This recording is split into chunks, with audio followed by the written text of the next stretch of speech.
નમસ્કાર દર્શક મિત્રો, પ્રાર્થના સંદેશ ન્યૂઝમાં આપનું સ્વાગત છે।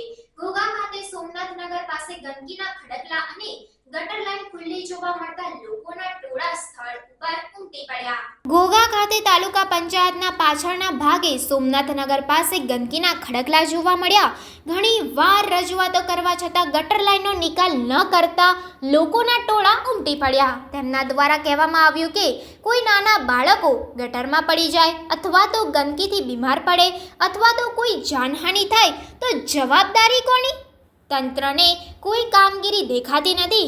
ક્યાં સુધી ચાલશે આ તાનાશાહી? મારું નામ બામણી અજય છે। અમે ઘણા સમયથી એના ગટરનું કીધેલું છે પુરાવાનું। અહીંયા મારા ઘર છે, આજુબાજુમાં નાના છોકરા રમતા હોય, ગટરમાં પડી ગયા હોય તો કોણ જવાબદારી લેશે? પંચાયતમાં ઘણી વાર અમે કીધેલું છે પણ કોઈ કામનું નિવારણ દીધું નથી અત્યારે લગી। બરોબર છે, તો આ વસ્તુ તમારે નહીં થાય તો આની આગળ તમે કોઈ કાર્યવાહી કરવા કે એવું કોઈ તમે માંગો છો ખરી? કાર્યવાહી કરવા માંગી જ છે કે નાના છોકરા રમતા હોય, જવાબદારી લેવા વાળું હોય બરાબર ને, તો જવાબદારી લેતો હોય કે ભાઈ બંધ કરાવી દો, પછી અમારે અપીલ છે। બરોબર છે, બોલો ભાઈ, તમારે કોઈ કઈ સમસ્યા ગટર લઈને? છોકરા રમતા હોય, પડી જાય, ધ્યાન હોય નહીં, બીમારી લાગે, ગટર લાઈન છે અહીંયા।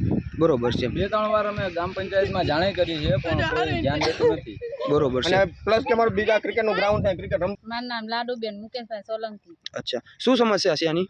અહીંયા ગટરની બહુ વાસ આવે છે ને અહીંયા છોકરા રહી નથી શકતા। બરોબર, બીજું કઈ? અમને આ વાસ ને ઉભો ઘર પાસે રહે છે તો અહીં ગટર ભરાય તો એનું શું કરવાનું?